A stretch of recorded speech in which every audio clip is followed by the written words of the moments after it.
भर्ती परीक्षा का पेपर लीक होने पर एफआईआर दर्ज हुई। खट्टर सरकार ने बोर्ड लेने के लिए रातों रात डॉक्यूमेंट वेरिफिकेशन किए बिना नतीजे निकालकर युवाओं को ग्रुप डी में ज्वाइन करवाया। Randeep Singh Surjewala, Kaithal news, reporter Kanta Sharma. जिस भर्ती परीक्षा का पेपर लीक होने पर एफआईआर दर्ज हुई, खट्टर सरकार ने बोर्ड लेने के लिए रातों रात डॉक्यूमेंट वेरिफिकेशन किए बिना नतीजे निकालकर युवाओं को ग्रुप डी में ज्वाइन करवाया। रणदीप सिंह सुरजेवाला। भारतीय राष्ट्रीय कांग्रेस महासचिव व सांसद रणदीप सिंह सुरजेवाला कुरुक्षेत्र लोकसभा के गठन के संयुक्त प्रत्याशी ने किसान भवन पर प्रेस वार्ता को संबोधित किया। सुरजेवाला ने खट्टर सरकार पर हरियाणा में 2 दिन पहले हुई ग्रुप डी की भर्ती की पर आरोप लगाते हुए सनसनी खुलासे किए। उन्होंने कहा कि युवाओं को एक बार फिर रोजगार देने के नाम पर धोखा देना है, इसलिए चुनाव की घोषणा से 5 दिन पहले 7 मार्च 2024 को रात के 12:20 पर ग्रुप डी के 10,997 पदों का रिजल्ट जारी कर दिया, जबकि ग्रुप डी की कुल एडवर्टाइज्ड पोस्टें 13,536 थीं। उन्होंने कहा कि ग्रुप डी का यह पूरा रिजल्ट भ्रामक, त्रुटिपूर्ण व दोषपूर्ण है। एक बार फिर आनंद फानंद में बच्चों को ज्वाइन करवा लिया जाएगा, बाद में युवा कोर्ट कचहरी के चक्कर में उलझा रहेगा और धीरे धीरे डॉक्यूमेंट वेरिफिकेशन व अन्य कमियां बताकर बच्चों को नौकरी से निकलवा दिया जाएगा। जो लोग भर्ती हो गए हैं वह भी कोर्ट में उलझते रहेंगे और जो 10 लाख के करीब बच्चे गलत रिजल्ट निकालने के कारण रह गए हैं वह भी कोर्ट के चक्कर में उलझे रहेंगे। भाजपा जजपा सरकार इस पूरे मामले में नौकरियों को लगाने की झूठी वाहवाही लूटती रहेगी तथा युवाओं की आंखों पर पर्दा डालती रहेगी। ग्रुप डी की भर्ती को लेकर रणदीप सिंह सुरजेवाला ने सरकार से 8 बिंदुओं पर सवाल उठाए हैं। भाजपा जजपा सरकार व HSSC Haryana service cell counter ने 10,997 ग्रुप डी पोस्टों का परिणाम 2 आधार पर निकाला, एक CET मार्क्स के साथ व दूसरा CET स्कोर के साथ। CET मार्क्स का मतलब है 21-22 अक्टूबर 2023 को हुए CET के 95 नंबर के पेपर में से किसी अभ्यर्थी को कितने नंबर प्राप्त हुए हैं। CET स्कोर का मतलब है कि CET एग्जाम के 95 नंबर के पेपर में से प्राप्त नंबर में 5 अंक सोशो इकोनॉमिक क्राइटेरिया के जोड़ दिए गए हैं। यह ब्रह्मांड की पहली सरकार है जो एक ही पेपर के 2 नतीजे निकाल रही है, एक 95 नंबर के आधार पर, एक और 100 नंबर के आधार पर। तो 2 कट ऑफ में से सही कट ऑफ क्या होगी।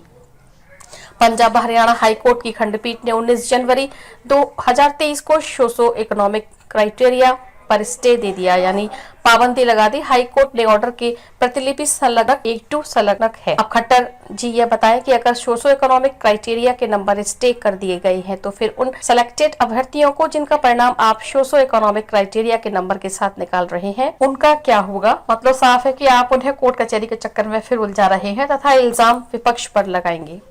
मुख्यमंत्री श्री मनोहर लाल खट्टर ने सार्वजनिक तौर पर हरियाणा के युवाओं से वादा किया था कि पहले ग्रुप सी की भर्ती का परिणाम निकालेंगे और उसके बाद ग्रुप डी की भर्ती का परिणाम निकालेंगे। खट्टर जी के बयान की कॉपी संलग्नक A3 संलग्न है। ग्रुप सी और ग्रुप डी पे लाखों बच्चों ने रोजगार लेने के लिए अप्लाई किया है। जो बच्चा ग्रुप सी में भर्ती होगा वह स्वाभाविक तौर से ग्रुप डी की भर्ती में नहीं जाना चाहेगा।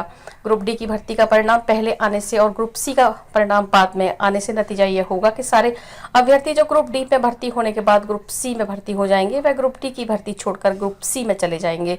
ग्रुप डी के पद फिर खाली रह जाएंगे और काबिल बच्चों को मौका नहीं मिलेगा।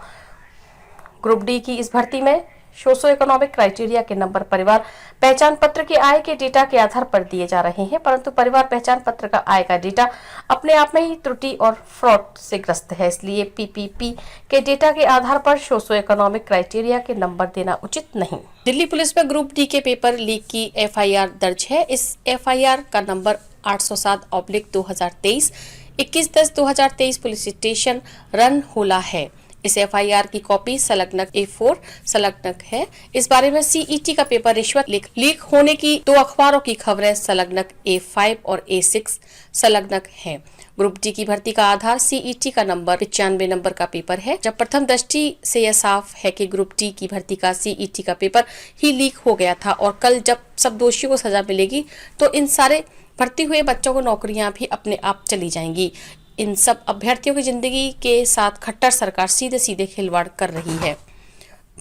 ग्रुप डी की भर्ती के CET नतीजे की एक अनूठी बात यह भी है कि खट्टर सरकार ने अक्टूबर 2023 के CET के पेपर की फाइल आंसर की जारी ही नहीं की। आज तक लाखों बच्चों को यह नहीं मालूम है कि उनका कौन सा ऑब्जर्वेशन SSC द्वारा मंजूर किया गया है और कौन सा नहीं। ऑब्जर्वेशन फाइल करने के 100 रुपया प्रति सवाल तो बच्चों से ले लिए, परंतु फाइन आंसर की जारी नहीं हुई है। ऐसे में जब गलत सवालों को कोर्ट में चुनौती दी जाएगी या फिर गलत जवाब के आधार पर परिणाम त्रुटिपूर्ण पाया जाएगा तो सिलेक्टेड अभ्यर्थी कहां जाएंगे? क्या खट्टर जी यह नहीं जानते कि हाल ही में क्लर्क की पोस्टों में आंसर की इसी प्रकार की त्रुटिपूर्ण पाई गई? कोर्ट की डायरेक्शन के बाद रिजल्ट रिवाइज हुआ और अनेकों बच्चे रोजगार से हटा दिए गए। अगर ग्रुप डी भर्ती में भी लाखों बच्चों के साथ यह हुआ तो इसका जिम्मेदार कौन होगा? ग्रुप डी भर्ती में हजारों कैंडिडेट्स ऐसे हैं जिनके नंबर पर कट ऑफ से ज्यादा है, लेकिन उनका सिलेक्शन लिस्ट में नाम ही नहीं है। सरकार ने 7 मार्च 2024 को रात को 12:20 पर यह परिणाम निकालकर ज्वाइनिंग करवा ली थी ताकि कोई बच्चा न्याय मांगने फौरी तौर से अदालत में न जा सके, परंतु यह साफ है कि पूरा मामला एक षड्यंत्र के तहत अदालत में उलझाने का है। ग्रुप डी की इन भर्तियों में खट्टर सरकार व SSC द्वारा नहीं ऑफलाइन डॉक्यूमेंट वेरिफिकेशन की गई, ना बायोमेट्रिक मैच किए गए, न दस्तावेज की जांच हुई, नंबर 5 नंबर क्लेम करने या विथड्रॉ करने का समय दिया गया, बस सीधे ज्वाइनिंग करवा ली गई। ऐसे में जब ये सारी चीजें दोषपूर्ण निकलेंगी तब लोकसभा और विधानसभा का चुनाव पूरा हो जाएगा तथा उसके बाद साल 2018 की ग्रुप डी की भर्तियों की तर्ज पर 3/4 बच्चों को नौकरियों से निकाल दिया जाएगा। ये अपने आप में शकुनी की चौपड़ का सबसे बड़ा छल है। उन्होंने कहा है कि हमारी मांग है कि मुख्यमंत्री श्री मनोहर लाल खट्टर व SSC हरियाणा के 10 लाख से अधिक ग्रुप डी भर्ती के अभ्यर्थियों को इस छल कपट फरेब का जवाब दें। पहली बार किसी ने ये बात उठाई है हरियाणा में, आपको भी मालूम है। ये रिजल्ट निकले ही मात्र 2 दिन हुए हैं।